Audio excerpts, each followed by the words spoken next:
Bonjour à toutes et à tous. Au programme du JT de ce mercredi 19 février, franchise en base de TVA, impact social du Brexit et délai pour agir contre la caution.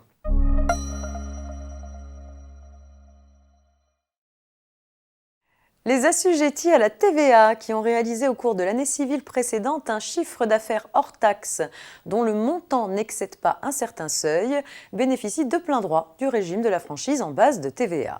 Ils sont dispensés du paiement de la TVA, mais ne peuvent alors opérer aucune déduction de TVA, ni faire apparaître cette taxe sur leur facture.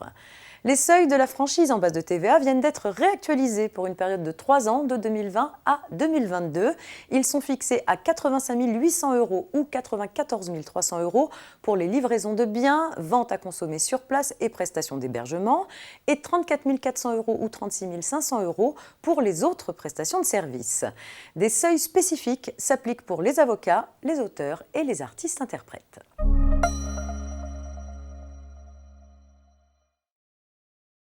On s'intéresse à présent à l'impact social du Brexit. Depuis le 1er février 2020, le Royaume-Uni ne fait plus partie de l'Union européenne. À partir de cette date, une période de transition est prévue jusqu'au 31 décembre 2020, sachant qu'elle pourrait être prolongée d'1 ou 2 ans en cas de besoin. La période transitoire garantit les droits et obligations déjà applicables dans l'UE, notamment en matière de liberté de circulation des travailleurs, d'emploi et de conditions de travail des ressortissants de l'UE. Pendant cette période, les obligations d'un employeur en France relatives à l'emploi d'un salarié britannique restent identiques. La période transitoire assure les mêmes droits et obligations applicables dans l'Union européenne en matière de libre prestation de services, libre circulation des travailleurs, d'emploi et de conditions de travail des ressortissants de l'UE. Les obligations de l'employeur relatives au détachement d'un salarié au Royaume-Uni restent donc identiques.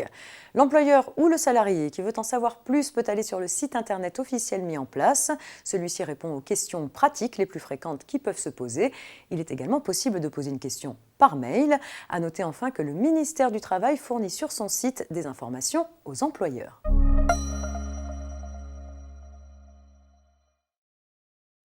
Il est question du délai pour agir contre la caution dans l'affaire qui nous intéresse pour terminer.